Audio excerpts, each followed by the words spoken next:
Ang ating bansa ay kilala sa larangan ng turismo dahil sa mayaman nating mga beaches, kabundukan, malawak na mga kagubatan, mayamang kultura at tradisyon, makasaysayang mga heritage, unique na mga native na pagkain at delicacies.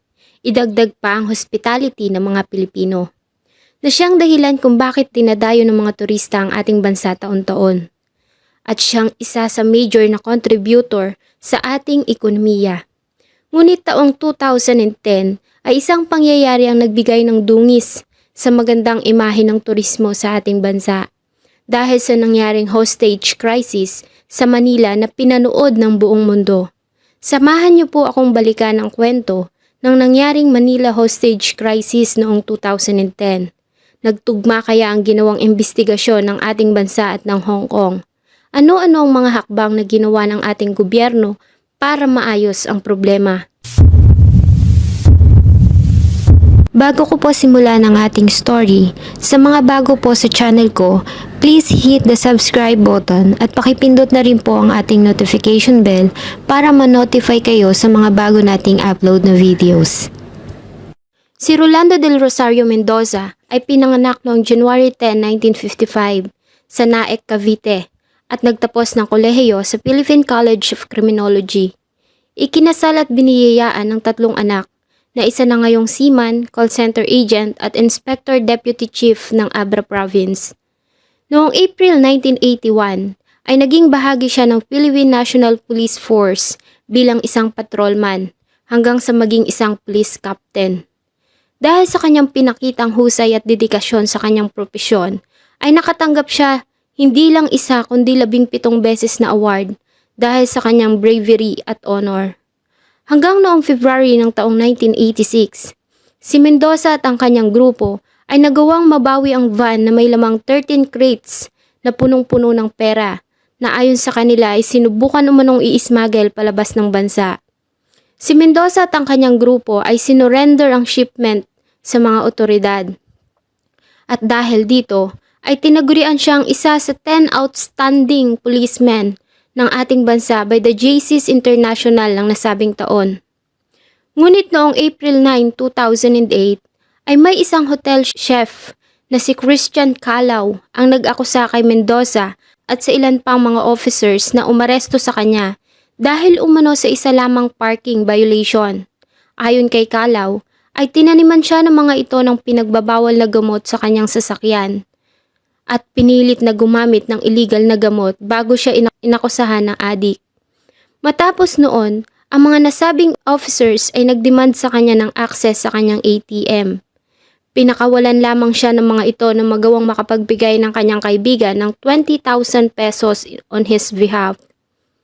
Ang Office of the Ombudsman found Mendoza at 4 na iba pa na guilty of misconduct at iniutos ang kanyang dismissal sa serbisyo na siyang naging dahilan ng pagkawala ng lahat ng kanyang benepisyo sa nalalapit niya na sanang retirement. Ngunit noong August ng taong 2008, ang 8th Division ng Manila Prosecutor's Office vacated the case dahil sa hindi nagawang umattend ni Calao sa ginawang dismissal proceedings. At noong October ng pareho pa ring taon, ang Philippine National Police Internal Affairs Service ay nirekomenda na ibasura ang nasabing kaso laban kay Mendoza. Ganun pa man, February ng taong 2009 ay nadismiss pa rin si Mendoza sa police force at sinampahan ng kasong extortion. August 23, 2010, nang ganap na alas 9 ng umaga, habang ang isang tourist bus na nakaparada sa Fort Santiago at hinihintay nito ang mga pasaherong turista na nagmula sa Hong Kong at isang tour guide. Maya-maya pa ay sumakay na ang mga nasabing pasahero sa bus kasunod ng mga ito ang isang lalaki na may dalang handgun at M16 rifle. Sinabi nito sa driver ng bus kung pwede ba siyang makasakay ng libre na dinecline nito.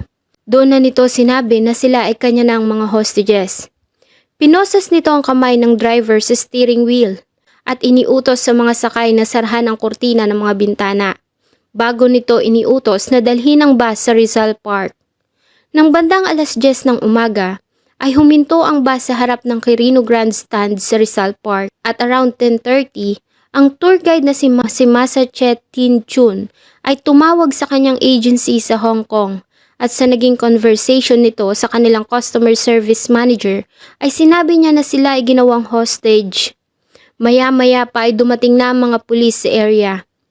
Si Colonel Orlando Yebra at Major Romeo Salvador na dating mga kasamahan ni Mendoza sa serbisyo ang siyang naatasang makipag-negotiate dito. Kung saan ay sinabi ni Mendoza na nais niya na muli siyang ibalik sa serbisyo at pag nagawa nila ang kanyang demand ay voluntarily siyang susuko with handcuffs on. Samantala, sa isang area malapit sa lugar ay busy naman ang mga miyembro ng Manila Police SWAT team na nagre-rehearse sa gagawing pagliligtas sa mga hostage. Gumamit sila ng isang bus at ni-rehearse ang senaryo kung paano nila gagawin ang pagliligtas sa mga hostages. Ang mga member ng Special Action Force o SAF ay dumating na din sa area taking positions. Ang Vice Mayor naman ng Manila noon na si Isko Moreno ay nagtungo sa tanggapan ng Ombudsman para gawa ng aksyon ng demand ni Mendoza. Maya-maya pa ay pinakawalan na ni Mendoza ang 6 na mga turist, kabilang ang mag-asawang elderly, isang babae na may 2 anak at isang 12 years old na lalaki. Bilang kapalit, ay sumakay sa bus ang 2 Filipino photographers na nag-volunteer kapalit ng mga pinalayang hostage. Makalipas pa ang 1 oras, ay pinalaya niya din ang isang Filipino tour guide at ang 2 Filipino photographers na nag-volunteer. Dumating na din ang mga media sa lugar at lahat ay nagpapaligsahan para sa magandang coverage ng hostage crisis. Lahat ay nag-ere ng live coverage hindi lamang sa ating bansa, maging sa iba't ibang bahagi ng mundo. Sa loob ng bus ay may naka-install na television, kaya naman nagawang makita ni Mendoza ang mga balita kung saan ay puro negatibo ang sinasabi ng mga ito tungkol sa kanya na kanyang ikinagalit. Kaya nagdemand siya na magpapunta ng media para siya ay interviewin at masabi niya ang kanyang side sa publiko. Dahil sa hindi safe ay hindi pumayag ang mga pulis na magpadala ng media. Ganap na 1:30 ng tanghali, matapos ang 1 oras na paghihintay ng media ay naubos ang pasensya ni Mendoza at hindi na ibigay ang kanyang demand. Kaya naman ay nagpaskil ito ng note sa bintana ng bus saying, "Media now," at 3 p.m. deadlock. Pinosas niya ang tour guide sa pintuan ng bus para bigyan ng warning ang mga pulis na hindi siya nagbibiro. Nang sumapit ang 2:00 ng tanghali, ay isang hindi inaasahang bisita ang dumating sa eksena. Ito ay ang kapatid ni Rolando Mendoza na si SPO2 Gregorio Mendoza at nang makita siya ng mga pulis ay agad silang naalarma. Nilapitan siya ni Major Salvador bago pa man niya magawang makalapitan ng kapatid. Ayon sa kanya ay gusto niyang kumbinsihin ang kapatid na itigil ang ginagawa dahil sa inakala nila na kasabwat ito ni Rolando ay agad nila itong dinisarmahan. Matapos ang komosyon ay kinausap ito ng mga pulis na tulungan sila para kausapin si Rolando na sumuko na. Maya-maya pa, mula sa tanggapan ng Ombudsman ay tumawag si Vice Mayor Isko Moreno kay Rolando Mendoza at sinabi nito sa kanya na ang kaso niya ay inaayos na. Paglubog ng araw ng 6:00 ng hapon, ang radio station na DZXL-RMN ay nagawang makontak si Rolando Mendoza at nagsagawa ng live interview. Ang host nito na si Michael Rogas. Captain Rolando Mendoza, magandang gabi ho sa inyo. Magandang gabi po. Si Michael Rojas po ito ng RMN. Ano po ang plano ninyo? Kung pabor o hindi sa inyo, yung pong desisyon o yung demand ninyo, ano pong gagawin ninyo? Anong plano ho ninyo? Imposibleng hindi maging pabor sa akin ang desisyon kasi sa lahat ng papel ay sinasabi na maling-mali ang pangyayari na nangyari sa akin. Sa pareho ding oras ay dumating ang desisyon ng Ombudsman sa eksena na agad na iniabot ng kapatid niyang si SPO2 Gregorio at ng mga negotiator kay Rolando. But unfortunately, ay hindi nagustuhan ni Rolando ang laman ng letter na galing sa Ombudsman. Pwede po ba nating basahin sa ere yung pong nilalaman ng pong sulat sa inyo ng Ombudsman? Yes sir, Captain Mendoza. As per our conversation this afternoon, I hereby confirm that I shall personally review in your case. I hope that you will take my word For that, I thank you for understanding my position as I completely understand yours. Basura, itong sulat na to. Hindi ito ang kailangan ko. Wala kwenta yung sulat na yan. Yung pinasa ko yan. Walang kwenta yan para sa akin. Ang mas gusto ko pa dyan, sinabi niya, business ka talaga. Mas maganda pa. Ay malamang na may mangyayaring masama dito sa loob ng bus. Ang galit na si Rolando Mendoza ay sinubukang pakalmahin ng mga negotiator. Ayon kay Colonel Yebra, ay susubukan niyang kumbinsihin ang mga higher officials para isuspend ang implementation ng penalty at ang nasabing kondisyon ay tinanggap ni Rolando. Sa kasamaang palad, ang mga nasabing superiors ni Colonel Yebra na sila Mayor Lim at General Magtibay ay hindi nagkasundo tungkol sa suspension ng penalty at nagkasundo pa na pag-usapan ang nasabing issue sa isang malapit na restaurant habang kumakain ng hapunan. Ang media naman ay nagpatuloy sa kanilang ginagawang live coverage na para bang mga contestants sa isang kompetisyon na nagpapagalingan para makakuha ng mas magandang eksena sa nagaganap na hostage crisis. At ang masakit pa, ang kanilang ginawang live streaming ay nagawa pang mag-reveal ng mga critical na informations tulad na lang ng existence ng mga snipers na nakaposisyon sa paligid. Ganon din ang lahat ng kilos na ginagawa ng mga kapulisan. Sa loob ng bus ay nakikita ni Mendoza ang lahat ng nangyayari sa labas dahil sa napapanood niya ito sa live stream sa telebisyon. Maya-maya pa ay nagkagulo na sa grupo ng mga kapulisan dahil sa ginawang pagpalag ni Gregorio Mendoza matapos na pusasan ito at arestuhin ng mga pulis. Mabilis namang kumilos ang mga kameras at agad nilang itinutok ito sa kapatid ni Rolando. Si Gregorio Mendoza ay inaresto dahil sa ng mga oras na iabot nito ang letter galing sa ombudsman ay tinanong ito ni Rolando kung naibalik na ba sa kanya ang kanyang baril. At sinagot ito ni Colonel Yebra ng oo. Ngunit sumagot si Gregorio na hindi pa, na siyang kinagalit ni Rolando Mendoza. Nagsabi pa ito na hindi na siya makikipag-usap kay Colonel Yebra dahil sinungaling ito. Inaresto nila si Gregorio Mendoza dahil sa pagdadala nito ng baril sa hostage scene at sa ginawa nitong pag-distract sa negotiation. Nalubos na ikinagalit ni Rolando Mendoza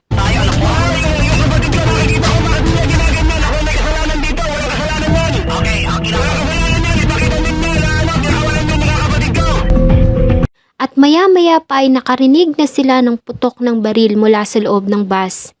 Ang unang putok ay narinig ng bandang 7:21 ng gabi. Sa pareho doing oras ay biniril ng mga snipers ang gulong ng bus para hindi na ito makagalaw. Dito ay biniril ni Mendoza si Masa Che, ang tour leader na kanyang pinosa sa pintuan ng bus. Ayon din sa isang survivor na si Joey Chan Kwok Chu, ay may ilang mga hostages ang sumubok na lapitan si Rolando, ngunit biniril niya ito bago pa man nila ito malapitan. Ngunit binaril niya ang mga ito bago pa man ito magawang siya ay malapitan. Nagsimula na din na pagbabarilin ni Rolando ang iba pang mga hostages. Ayon kay Amil Yong ng Yao Woon, ay sinangga ng kanyang asawa ang katawan nito sa kanya para iligtas siya sa tama ng bala. Ganon din ang ginawa ng kanyang anak na babae na si Jessie. Matapos na iharang nito ang sarili sa kanyang kapatid. Ang passenger naman na si Joey Chan ay sinanggahan niya ang sarili ng kanyang backpack at nagawa niyang makasurvive kahit na nga nagtamo siya ng tama ng baril sa kanyang pulso. At around 7:30 p.m., ang driver naman ay nagawang makatakas at nang makarating ito sa grupo ng mga kapulisan ay nagsisigaw ito ng Patay na lahat! Patay na lahat! Ano si Pastor Salo? Pasalita ka! Patay na lahat ng tao! Patay na lahat ng tao! Patay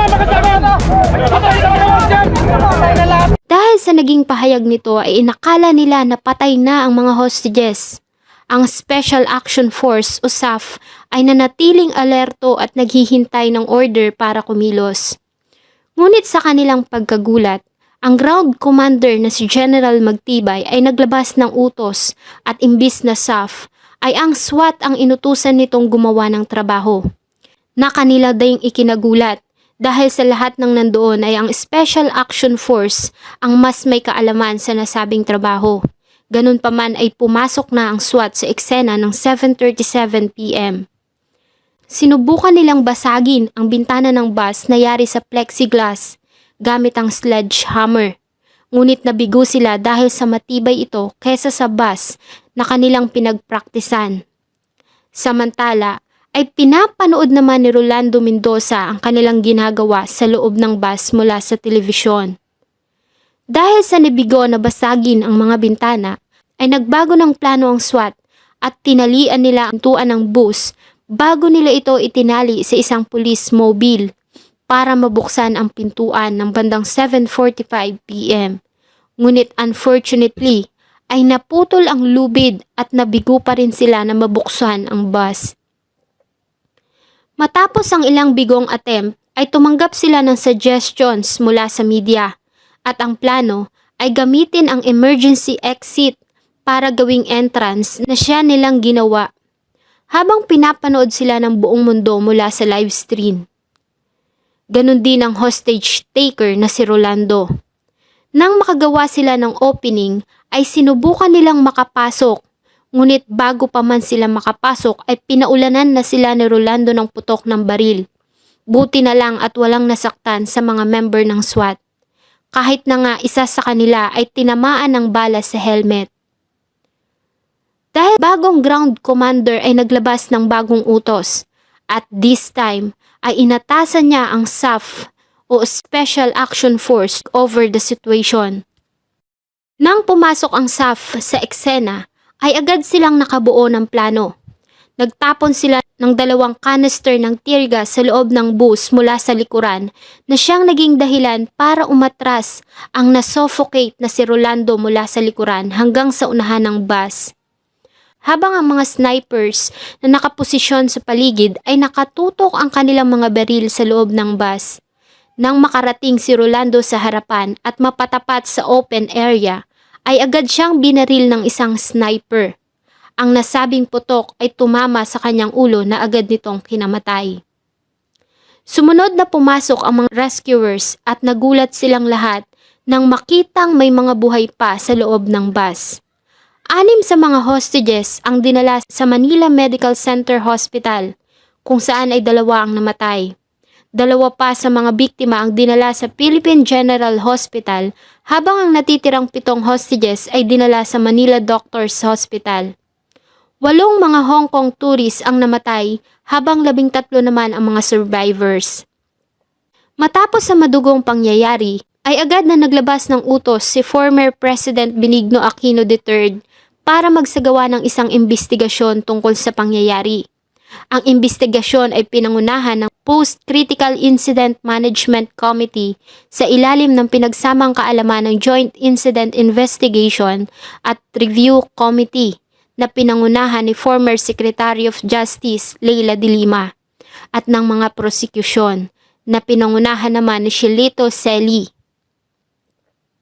At para sa transparency towards the Hong Kong government, ay inimbitahan ni former President Aquino ang Hong Kong Police Force para magpadala ng team na mag-uobserba sa ginagawang investigasyon. Si Donald Chang, ang Chief Executive ng Hong Kong, ay nagpahayag ng pakikiramay sa pamilya ng mga biktima at nangako na gagawin ng kanilang gobyerno ang lahat para mabigyan ng tulong ang mga biktima. Samantala, ay nabigay naman ito ng pahayag tungkol sa pagkadismaya sa ginawang aksyon ng mga kapulisan at ayon din sa kanya ay hindi niya nagawang makakonekta ng tawag kay former President Aquino during the siege. Ang Hong Kong ay agad na nagpadala ng 2 eroplano na may mga sakay na mga doctors at counselors papuntang Manila para magbigay ng suporta sa mga survivors ng incident at para iuwi sila sa Hong Kong. August 25, 2010, ang mga katawan ng mga biktima ay iniuwi sa Hong Kong. Ang coroner ay nagdesisyon na magsagawa ng investigasyon tungkol sa pagkamatay ng kanilang mga tao at agad na nag-utos para sa autopsy ng 8 mga katawan. 5 ang agad na isinailalim sa autopsy, samantalang ang 3 ay hindi na dahil na rin sa request ng mga pamilya. Lahat ng watawat ng Hong Kong at China ay ibinaba sa gitna mula August 24 hanggang 26, 2010. At sa gabi, ang mga multimedia display at mga symphony lights ay sinuspinde bilang pagpapakita ng pakikidalamhati sa mga biktima. Agad din silang naglabas ng pahayag na hindi muna sila tatanggap ng mga travelers mula sa Pilipinas at diniscourage din nila ang mga Hong Kong citizen na magtungo sa ating bansa. Pinayuhan din nila ang mga Hong Kong nationals na nasa Pilipinas na bumalik na sa Hong Kong. Kinansila din ang visa free na privilege para sa mga Philippine officials at diplomats. Ganon din ang pagpapatigil sa mga Pilipino na pumasok ng Hong Kong para umano maiwasan ang galit ng mga tao dahil sa nangyaring insidente. Dahil sa ang bus driver na si Alberto Lubang ay nakatakas sa kabila ng naging pahayag nito na pinosas siya sa steering wheel, ay pinagtaka ng mga pulis, kaya naman agad nila itong inimbestigahan. At ayon sa kanya, ay nagawa niyang makawala sa pagkakaposas gamit ang nail cutter. Subalit noong August 27, 2010, ay bigla itong naglaho kasama ang kanyang pamilya.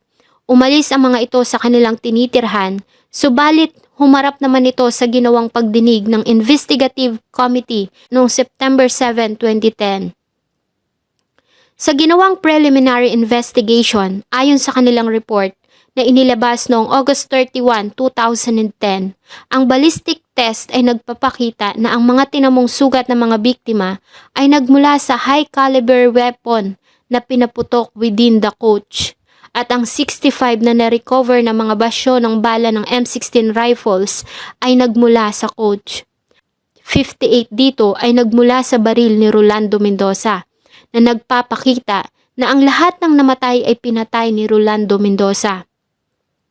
Ganon pa man, sa naging pahayag ni Secretary Leila de Lima noong September 3, 2010 ay inamin nito na may mga posibilidad na ilan sa mga hostages ay aksidenteng tinamaan ng baril ng mga pulis.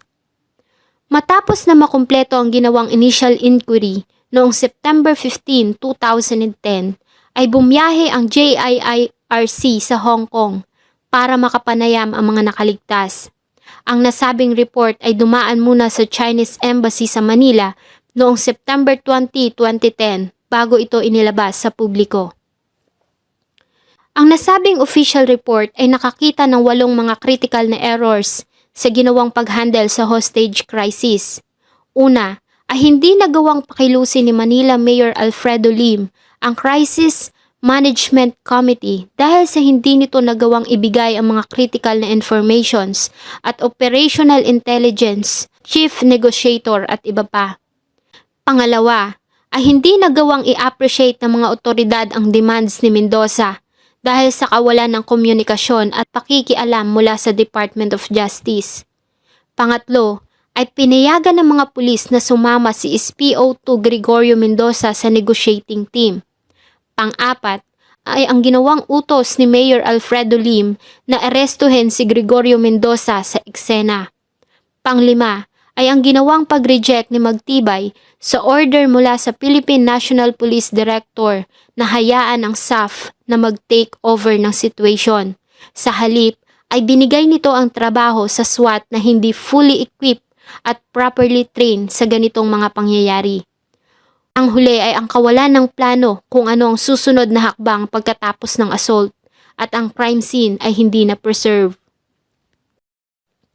Dahil dito, ay sinampahan ng administrative o criminal charges ang 15 individual kasama na si Manila Mayor Alfredo Lim, Vice Mayor Isko Moreno, Ombudsman Mercedes Gutierrez at Emilio Gonzales III, Government Undersecretary Rico Puno, Retired Philippine National Police Chief Director General Jesus Versosa, National Capital Region Police Officer Director Leocadio Santiago Jr., Manila Police District Chief Superintendent Rodolfo Magtibay, MPD Hostage Negotiator Orlando Yebra, SWAT Colonel Nelson Yabut at Commander Santiago Pascual, Journalist Erwin Tulpo, Michael Rogas at ilang mga broadcasting networks.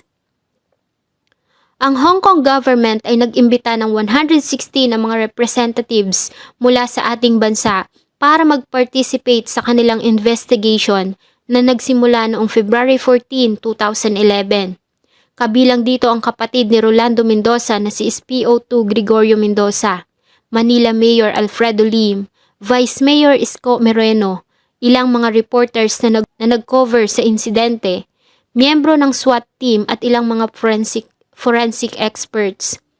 Samantala, ang nasabing investigasyon ay tinanggihan ni Alfredo Lim at Isko Moreno dahil ayon sa kanila ay dapat umanong respetuhin ng Hong Kong ang inilabas na konklusyon sa ginawang investigation ng Pilipinas na si Mendoza ang responsible sa mga namatay. Sa ginawang investigasyon ng Hong Kong ay in-interview nila ang 31 na mga witnesses mula sa Hong Kong at 10 mula sa Pilipinas. Ang coroners na may 5 miyembro ng jury ay magtatanong ng mga katanungan na sasagutin nila ng yes, no o uncertain. Ang nasabing methods ay unique sa Hong Kong's history at procedures. At sa nasabing verdict ay sinisi nila sa Philippine authorities dahil sa pagiging incompetent umano ng mga ito sa ginawang paghawak ng insidente. Nagpaabot naman ng pakikiramay si former President Aquino sa mga biktima at ayon din sa kanya ay hindi siya na-impress sa mga hakbang na ginawa ng mga kapulisan sa pag-handle ng crisis. Pero pinagtanggol niya pa din ang mga ito at isinisi ang problema sa media dahil sa ang ginawa ng mga itong live streaming ng krimen ay siyang naging dahilan kung bakit nahirapan ang mga kapulisan. Ilang mga members ng House of Representatives ay kinundi na din ang ginawang pag-handle ng MPD sa sitwasyon. Si Representative Gabriel Luis Quisumbing ay isinisi ang non-stop media coverage, saying na ang ginawang live coverage ng media ang sumira sa ginawang police rescue operations at nag-author ito ng bill constraining media coverage para maiwasan na maulit-ulit ang pangyayari. March 31, 2011, si Ombudsman Emilio Gonzales ay tinanggal sa serbisyo ni former President Aquino III matapos makatanggap ng report na hiningian nito ng malaking halaga si Rolando Mendoza para i-reconsider ang kaso.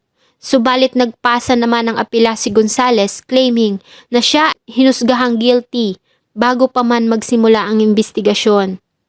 Si Donald Chang, ang Chief Executive ng Hong Kong, ay nag-offer sa 8 biktima na ilibing sa tribute garden bilang bahagi ng Wu Hop Shek Public Cemetery na nakalaan para sa mga Hong Kong national na nagpakita ng kakaibang act of bravery para iligtas ang iba. July 1, 2011, si Masa Che, Fu Chuqian at Ken Leung Kam Wing ay binigyan ng award na gold medal para sa kanilang pinakitang katapangan ng Hong Kong government. Humingi naman ng tawad ang magulang at pamilya ni Rolando Mendoza sa nagawa ng kanilang anak sa gobyerno ng Hong Kong. August 2011, ang dalawang mga survivors na sila Joey Chan Kwok Chu at Yok Shu Ling kasama ang kapatid ni Masa Che ay nakipagkita sa ilang officials ng ating bansa para pag-usapan ng compensation. Sa nasabing pagbisita, si Manila Mayor Joseph Estrada at ang Cabinet Secretary na si Almendras ay nakipagkita sa mga biktima kasama ang ilang Hong Kong officials at nagbigay sila ng token of solidarity sa mga biktima at kanilang pamilya. August 2014 ay muli nang binuksan ng Hong Kong ang kanilang bansa para sa mga Filipino at pinayagan na nilang magtungo ang mga Hong Kong national sa ating bansa. Binalik na din ang visa-free privilege para sa mga Philippine officials at diplomats na gustong magtungo sa Hong Kong. Taong 2015, ang Hong Kong government at Philippine government kasama ang mga biktima at kanilang mga pamilya ay nagkasundo sa halagang hindi na pinaalam sa publiko para sa compensation. April 12, 2018, 8 taon matapos ang masakit na pangyayari, ay formal na humingi ng apology si former President Rodrigo Roa Duterte sa nangyaring hostage crisis nang magtungo ito sa Hong Kong. Ayon kay Gregorio at Florencio Mendoza na mga kapatid ni Rolando Mendoza, Ang tanging gusto lamang umano ng kanilang kapatid ay isang patas na pagdinig mula sa ombudsman na hindi man lang binigyan nito ng pagkakataon para ipagtanggol ang sarili. Sa halip ay agad nilang tinanggal ito sa serbisyo. Sana po ay nagustuhan nyo ang isa na namang malungkot na kwento ng krimen na akin pong ibinahagi. Huwag nyo pong kalimutang mag-iwan ang inyong saloobin at suggestion sa ating pong comment section. Thank you so much po and see you in my next video.